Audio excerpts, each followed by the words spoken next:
नमस्कार, देश का नंबर 1 चैनल रिपब्लिक भारत देख रहे हैं आप और मैं हूं आप सबके साथ अनूप। खबरों की शुरुआत सबसे पहले उन खबरों से करेंगे जिस पर पूरे देश में हाहाकार मचा। जी हां, बाढ़ बारिश से पूरे देश के कई अलग अलग इलाकों में हाहाकार मचा और हम आपको बताएंगे कहां कहां बारिश के बाद हाहाकार मचा हुआ है। तो देखिए, अलग अलग राज्यों की तस्वीरें हम आपको दिखाएंगे और बताएंगे आपको कहां कैसे हाहाकार मचा है। जल प्रहार कहां कहां हो रहा है यह हम आपको बताने की कोशिश कर रहे हैं। अलग अलग तस्वीरें आपको दिखाएंगे, इन तस्वीरों के जरिए आप समझ सकते हैं कि कैसे बाढ़ और बारिश ने हाहाकार मचा है। दिल्ली, गुरुग्राम, चंडीगढ़, करौली, भरतपुर, होशियारपुर, धर्मशाला, चमोली, यमुनानगर, पुंछ, बलिया और प्रयागराज, ये वो तस्वीरें जहां बारिश के बाद बाढ़ आई और उसके बाद हाहाकार मचा है। सड़कें नदियां बन गई, सैलाब बन गया है। नदियां जो हैं, हम तस्वीरें आपको दिखा रहे हैं, हम आपको दिखा रहे हैं तस्वीरें आपको जिस तरीके से दिखा रहे हैं कि कैसे कहां कहां बारिश का कहर देखने को मिल रहा है। और ये तस्वीरें बहुत कुछ बयां कर रही हैं कि कैसे अलग अलग जगहों पर बाढ़ के बाद पानी कैसे कहर बरपा रही है। तो पहाड़ से लेकर मैदान तक हर तरफ बारिश के बाद हाहाकार मचा है। पहाड़ों में लोग परेशान हैं तो वहीं मैदानी इलाकों में भी पानी भर गया है और लोगों की मुश्किलें बढ़ती ही जा रही हैं। एक रिपोर्ट के जरिए आपको बताते हैं कि देश के अलग अलग हिस्सों में कैसे बाढ़ और बारिश ने हाहाकार मचाया हुआ है।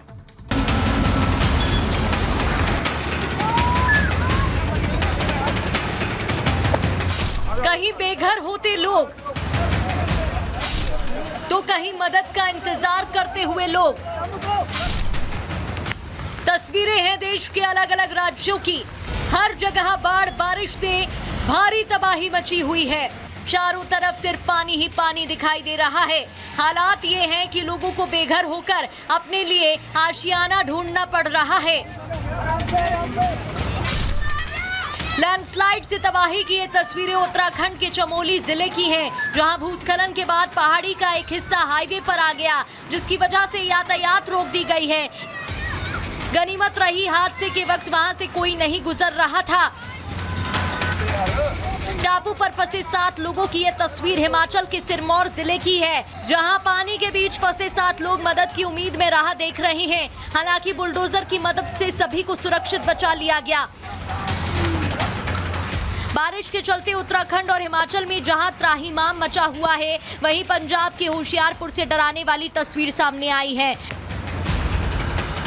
बाढ़ के पानी में कई कार बह गईं। कार में 11 लोग सवार थे। एक बच्चे को सुरक्षित बचा लिया गया, जबकि 9 लोगों के शव बरामद हुए हैं। पहाड़ के साथ साथ मैदानी इलाकों में भी बारिश से बुरा हाल है। हरियाणा के यमुनानगर के कई गांव पूरी तरह से जलमग्न हो चुके हैं। सोम नदी का तटबंध टूटने से कई गांव में पानी भर गया। घरों में पानी भर जाने के बाद लोग पलायन को मजबूर हैं। बाढ़ बारिश से सबसे बुरा तो राजस्थान में है। भरतपुर में पानी के तेज बहाव में 7 बच्चे डूब गए। बच्चों की तलाश में काफी देर तक रेस्क्यू ऑपरेशन चलाया गया, लेकिन बच्चों को बचाया नहीं जा सका। तो करौली में जरूरत से ज्यादा बारिश होने के चलते जनजीवन बेहाल है। वहीं दिल्ली एनसीआर में भी लगातार बारिश से बुरा हाल है। सड़कों पर पानी भर जाने से जनजीवन अस्त व्यस्त है। दिल्ली से सटे गुरुग्राम में भीषण बारिश के बाद सड़कों पर कई फीट पानी लग गया। पानी भरने की वजह से सड़कों पर गाड़ियां फंस गईं। लोगों को आने जाने में दिक्कत हो रही है। वहीं उत्तर प्रदेश के कई जिले बाढ़ की चपेट में हैं। नदियों का जलस्तर बढ़ने से प्रयागराज के आसपास इलाकों में पानी भर गया, तो वहीं नेपाल से सटे जिलों पर बाढ़ का खतरा मंडरा रहा है। वहीं इस बीच उत्तर भारत में भी बारिश एक बड़े खतरे के तौर पर लोगों को डरा रही है। कहीं पहाड़ों से पत्थर गिर रहे हैं तो कहीं दरिया में उफान है। बाढ़ से मुश्किल में इंसानों की जान है तो जानवरों का हाल बेहाल है।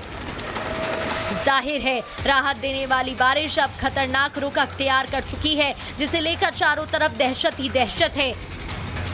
Bureau report, Republic Bharat. और अब बात देश के सबसे बड़े राज्य उत्तर प्रदेश के, जहां 10 विधानसभा सीटों पर उपचुनाव होने वाले हैं। पहले तो इस उपचुनाव में बीजेपी और सपा के बीच कांटे की टक्कर मानी जा रही थी, लेकिन मायावती के चुनाव में उतरने के बाद अब ये मुकाबला बेहद दिलचस्प हो गया है। एक रिपोर्ट आपको दिखाते हैं, इसके जरिए समझाते हैं आपको उत्तर प्रदेश में कैसे ये उपचुनाव जो है नाक का विषय बन गया है।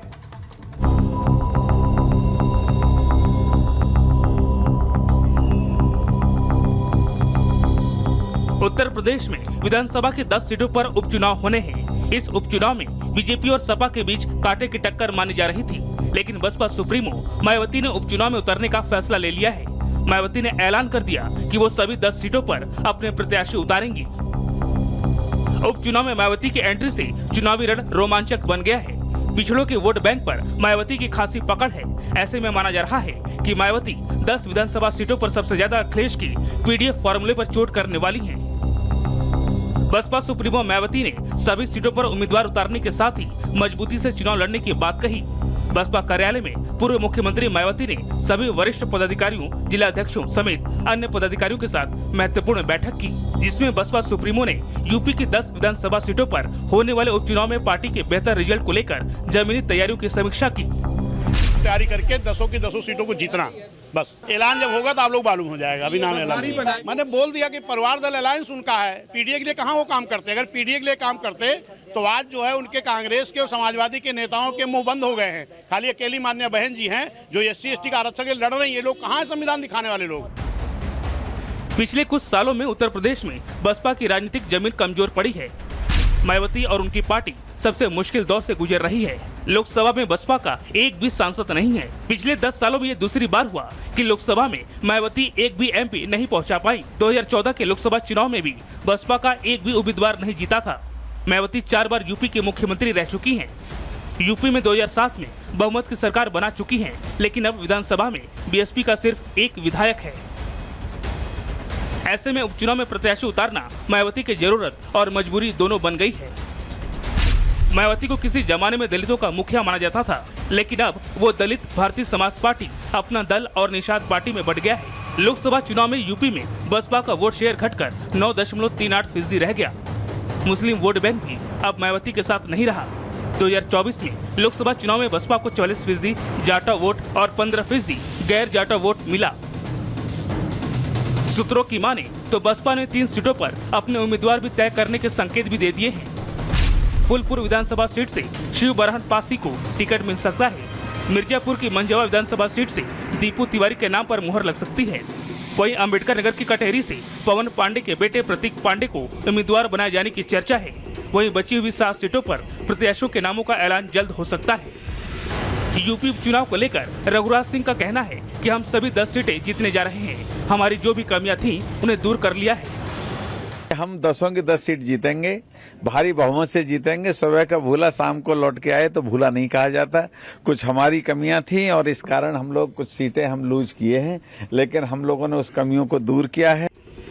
अयोध्या में दलित लड़की से दुष्कर्म मामले में सपा जहां बैकफुट पर है, वहीं बीजेपी निषाद पार्टी के जरिए दलितों को अपने पाले में करने की जुगत में है। सपा भी पीडीए के बाद ब्राह्मण वोटों को साधने में जुटी है। जिस दिन से चुनाव की सुगबुगाहट चालू होती है या कोई सीट खाली होती है, उसी दिन से पार्टी हमारी काम में कार्यकर्ता हमारे उस संगठन के काम में या चुनाव जीतने के लिए लग जाते हैं। हम 10 की 10 सीट जीतेंगे, हमारे कार्यकर्ताओं का यह संकल्प है। बीजेपी और सपा की खींचतान के बीच अब बसपा की एंट्री से उपचुनाव का रण रोचक बन गया है। अब देखना ये होगा कि क्या मायावती की पार्टी एक बार फिर सपा के वोट काटती है या अपने दम पर इस उपचुनाव में कोई बड़ा उलटफेर करती है। Bureau report, Republic Bharat. और बात पेरिस की करते हैं। पेरिस में